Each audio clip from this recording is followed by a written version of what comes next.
আসসালামু আলাইকুম রহমতুল্লাহি ওবরাকাতুহু। সম্মানিত দর্শক, বিশ্বকাপ অর্থাৎ ফুটবলের যে বিশ্বকাপ খেলা হয়ে গেল আমেরিকাতে, সেই বিশ্বকাপের যে পর্বগুলো, সেই পর্বগুলো নিয়ে আমাদের বাংলাদেশে যে লঙ্কা কাণ্ডগুলো ঘটে গেছে, এরকম অদ্ভুত ঘটনা পৃথিবীর অন্য কোনো দেশে ঘটেছে কিনা আমি জানি না।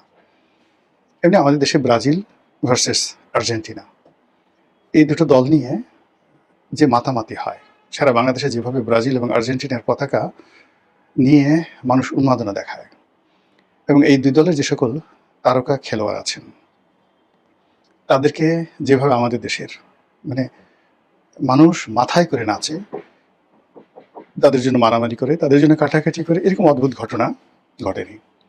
এবং আর্জেন্টিনার যারা সাপোর্টার তারা ব্রাজিলকে গালাগালি করবে, ব্রাজিলের যারা সাপোর্টার তারা আর্জেন্টিনাকে গালাগালি করবে।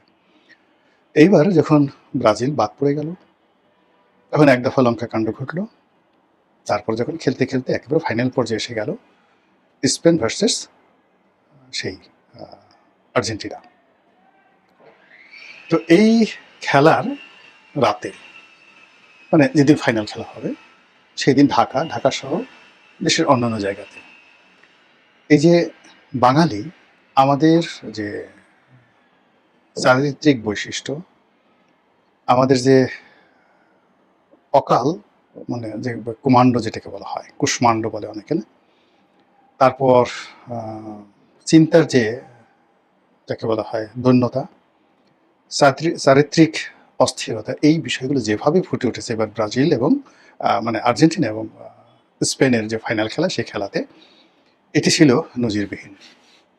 আমি সাধারণত এই ধরনের খেলা নিয়ে আমার মাতামাতি হয় না। আগে একসময় খুব খেলা দেখতাম, কিন্তু সাম্প্রতিক বেশ কয়েক বছর যাবত ব্যস্ততার কারণে হয় না। রাত্রি জেগে খেলা দেখা তো স্বাস্থ্যগত কারণেই সম্ভব হয় না।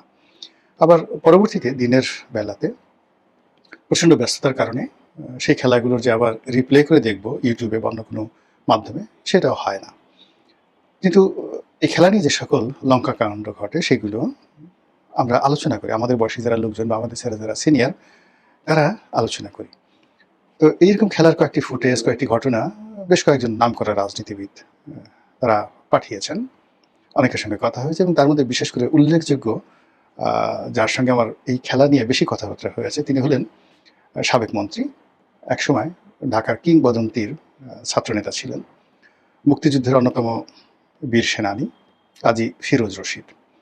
আপনারা যারা ৭০ দশকের বা ৬০-এর দশকের ছাত্র রাজনীতি সম্পর্কে খোঁজখবর রাখেন, তারা বুঝতে পারবেন যে এই ঢাকা শহরে কাজী ফিরোজ রশিদ কোন পর্যায়ের প্রভাবশালী নেতা ছিলেন।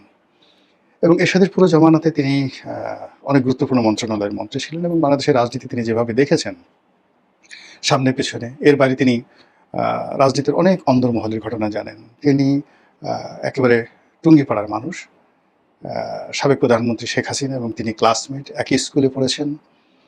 তারপরে তাদের মধ্যে সম্পর্কটা যখন স্কুলে পড়তেন, তুমি সম্পর্ক, যখন শেখ হাসিনা কলেজে পড়তেন, তো সম্পর্কটা এতটা পারিবারিক যে অনেক সময় কাজী ফিরোজ রশিদ তার একটা ভ্যাসপা ছিল, সেটাতে করে সাবেক প্রধানমন্ত্রীকে তিনি ইডেন কলেজে পৌঁছে দিতেন। এইরকম। তাহলে বোঝার চেষ্টা করুন, রাজনীতির বিএনপি, আওয়ামী লীগ, জামাত থেকে শুরু করে যা কিছু আছে, এর অভ্যন্তরীণ অনেকগুলো বিষয় কাজী ফিরোজ রশিদ জানেন। তিনি একজন ধনাঢ্য ব্যক্তি, ব্যবসা বাণিজ্য করেন, ওকালতি করেছেন, সব কিছুই জানেন এবং এর মধ্যে খেলাধুলাও দেখেন। আর অনেক আগের থেকে তার পশু পাখি পালার, লালন পালন করার যাকে বলা হয় অভিজ্ঞতা রয়েছে। তো যে কথাটা আমি ফিরোজ ভাইকে কখনো বলিনি, কিন্তু আজকে এই টকশোতে বলি। ফিরোজ ভাই যখন টিএনটি মন্ত্রী, আমি তখন সিদ্ধেশ্বরীতে থাকতাম এরশাদের জামানাতে। নিয়মিত তার বাসায় যেতাম, তখন আমি সাংবাদিক। নিয়মিত তার বাসায় যেতাম। তিনি সেই মন্ত্রীপাড়ায় যে বাসায় থাকতেন, পুরো বাসাতে পাখিতে গিজ গিজ গিজ গিজ করতো। তো যখন এরশাদের পতন অনিবার্য হয়ে গেল, তখন আমার মনের মধ্যে একটা লোভ আসলো যে আমি সেই কাজী ফিরোজ রশিদের বাসায় গিয়ে তার পাখিগুলো লুট করব। অন্তত ১০-১২টা পাখি আমি সেখান থেকে নিয়ে যাব। এবং অবাকের ব্যাপার হলো যে আমার বাসা থেকে ফিরোজ রশিদ সাহেবের বাসা কাছাকাছি ছিল, আমি সিদ্ধেশ্বরীতে থাকতাম। তো যেদিন এরশাদের পতন হলো, সেদিন আমি গেলাম, গিয়ে দেখি পুরো বাসা খালি, ফিরোজ ভাইও নাই, তার একটা পাখিও নাই। এবং আমি এত অবাক হলাম, সারপ্রাইজ হলাম যে ফিরোজ ভাই টের পেলো কী করে আর পাখিগুলো সে নিয়ে গেল কী করে। এই কথাগুলো ওনাকে আমার কখনো বলা হয়নি। তো উনি এই খেলা নিয়ে আমাকে টেলিফোন করলেন যে, রনি শুনছো নাকি, দেখছো আজকের ঘটনা, বলে বয়স্ক মানুষ অনেকক্ষণ হাসলেন এবং ওনার কতগুলো ভিডিও পাঠালেন। এবং তার হাসির যে কারণ, সে কারণ হলো কয়েকটি মেয়ে তারা মেসির জন্য কাঁদছেন, কান্নাকাটি করছে, বয়স অল্প, যে মেসি আর জীবনে খেলতে পারবে না, এরকম ঘটনা কি হলো। আর সেই মেয়ের কান্না দেখে মেয়ের মাও কান্নাকাটি করছে। এরপরে ঢাকার কয়েকটি অভিজাত ক্লাব, বিশেষ করে ক্লাবগুলোর নাম বলবো না, সেই ক্লাবে জায়ান্ট স্ক্রিনে খেলা দেখার জন্য আয়োজন করেছে। ঢাকার সেই যারা ক্লাব কালচার যারা মেনটেন করেন, তারা সদল বলে সেখানে মানে খেলা দেখতে গেছেন। খেলা শুরুর আগে আচ্ছা মতো খাওয়া দাওয়া করেছেন এবং আচ্ছা মতো মদ খেয়ে ঘুমিয়ে থেকেছেন, এবং খেলাধুলা কে জিতলো কে হারলো কেউ তারা টের পাননি। সকাল 8টা-9টার পরে তাদের ঘুম ভেঙেছে, এবং তারা যে যেখানে, কেউ সুপার শুয়ে পড়েছে, কেউ ফ্লোরে শুয়ে পড়েছে, ওদিকে খেলা হয়ে গেছে। অথচ খেলা দেখার জন্য কিন্তু তারা ক্লাবে গেছেন, কিন্তু খেলা না দেখে মদ, ফুর্তি, আনন্দ, নাচানাচি এগুলো করে কোন ফাঁকে যে কে বমি করেছে, কে কাপড় চোপড় নষ্ট করেছে, কে শুয়ে পড়েছে, এবং সে পুরো ক্লাবের পরিবেশ এতটা খারাপ করেছে যে কোনো ভদ্রলোক সেই ক্লাবে গিয়ে, 5 স্টার ক্লাব, খুব নাম করা ক্লাব, সেই ক্লাবে গিয়ে যে দুটো ডাল ভাত খাবেন বা কোনো একটা অনুষ্ঠান করবেন, সেই অবস্থা এই খেলার দিন ছিল না। এবারে ঢাকা বিশ্ববিদ্যালয়ে কী ঘটেছে আপনারা জানেন। ঢাকা বিশ্ববিদ্যালয়ে যে ঘটনা ঘটেছে সেটা হলো, এই জায়ান্ট স্ক্রিনে খেলা দেখার জন্য বিশ্ববিদ্যালয়ের বাইরে যারা লোকজন, তারা বিশ্ববিদ্যালয়ে ঢোকার চেষ্টা করেছে। আর বিশ্ববিদ্যালয়ের একদল যারা শিক্ষার্থী, তারা তাদেরকে ঢুকতে দেবে না। এটি নিয়ে দুই পক্ষ মারামারি, ধাক্কাধাক্কি, এবং দেখা গেল যে এই ব্যারিকেড, ঢাকা বিশ্ববিদ্যালয়ের যে ব্যারিকেড, সেটা ভেঙে যারা জায়ান্ট স্ক্রিনে খেলা দেখবে ক্যাম্পাসে দাঁড়িয়ে, তারা ঢুকে গেল সদল বলে ঢাকা বিশ্ববিদ্যালয়ে। এটাও অতীতে কখনো ঘটেনি। সবচেয়ে বেশি ঘটনা ঘটেছে পুরনো ঢাকাতে, বংশালে, নবাবপুরে, গুলিস্তানে, এবং এখানে বেশ কয়েক দফা মারামারি হয়েছে।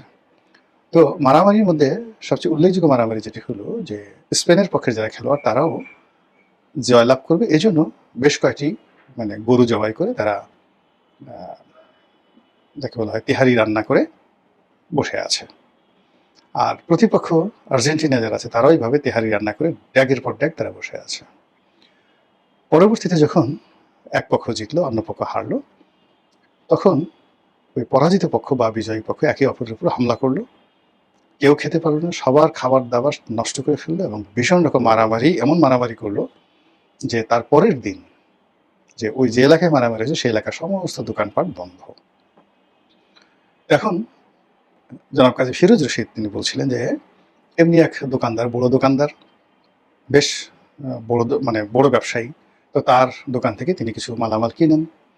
তাকে ফোন দিয়েছে, সে বলে যে, ভাই আজকে তো দোকান খোলা যাবে না, দোকান বন্ধ আমাদের এলাকাতে। কেন বন্ধ? বলে এরকম কালকে রাতে এরকম খেলাধুলা করে মারামারি করছে। সেই মারামারি করার পরে এখন প্রতিটা দোকানের নাম হয়ে গেছে, এটা আর্জেন্টিনার দোকান আর এটা স্পেনের দোকান। এই জন্য দুই পক্ষই ভয়ে দোকানপাট বন্ধ রেখেছে পরিস্থিতি ঠান্ডা না হওয়া পর্যন্ত। এখন যদি আমরা কোনো কারণে দোকান খুলি, প্রতিপক্ষ এসে দোকান লুট করবে। কাজে এই অবস্থা আমি আপনার কাছে মালামাল বিক্রি করতে পারবো না। তো অনেক রিকোয়েস্ট করার পরে সে রাজি হলো যে পিছনের শাটার খুলে বা দরজা খুলে কোনো মতে গোপনে কিছু মাল তাকে দেওয়ার জন্য।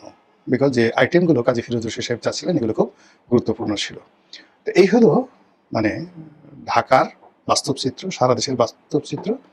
এবং এই যে আমেরিকাতে খেলা হচ্ছে, এবং সেখানে স্পেনের দল খেলছে, আর্জেন্টিনার দল খেলছে, তাদের নিজ দেশে এটি নিয়ে কোনো উদ্বেগ উৎকণ্ঠা নেই। কিন্তু আমরা পরের ধরনের পোদ্দারি করার জন্য যেভাবে একের পর এক কাণ্ড ঘটাচ্ছি, কারখানা ঘটাচ্ছি, আমাদের দেশের নব্যধনী, মধ্যবিত্ত বা আমাদের দেশের তরুণ সমাজ যেভাবে এই সকল খেলাধুলা নিয়ে যে উন্মাদনা দেখাচ্ছে, এতে করে আমাদের যে বৈশিষ্ট্য, আমাদের যে গোল, আলটিমেট যে ন্যাশনাল গোল, আমরা যেখানে কাঙ্ক্ষিত মাকামে যাব, দেশের উন্নয়নের জন্য কোনো কাজকর্ম করব, নিজেদের আত্মপরিচয় আমরা তুলে ধরবো, সেই জায়গাগুলো ক্রমশ মুখ থুবড়ে পড়ে আমরা এখন আমাদের যে পরিচয়, জাতীয় পরিচয়, অনেকে অভিযোগ করেছে একসময় আমরা উগান্ডাকে নিয়ে, বুরুন্ডিকে নিয়ে, সিয়েরা লিওনকে নিয়ে ঠাট্টা মশকরা করতাম।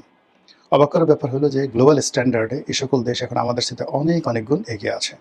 আর আমরা এমনভাবে মুখ থুবড়ে পড়েছি, পিছিয়ে গিয়েছি, এখন বাংলাদেশের সাথে আসলে তুলনা করার মতো কোনো দেশ নেই। এই অবস্থায় যারা বিজয়ী হলো, স্পেন, তারা যদি জানে যে বাংলাদেশে তাদেরকে নিয়ে এইরকম ঘটনা ঘটেছে, বা যারা পরাজিত হলেন তারাও যদি জানে যে বাংলাদেশে তাদেরকে নিয়ে এই ঘটনা ঘটেছেন, আমার বিশ্বাস তারা লজ্জা পাবেন।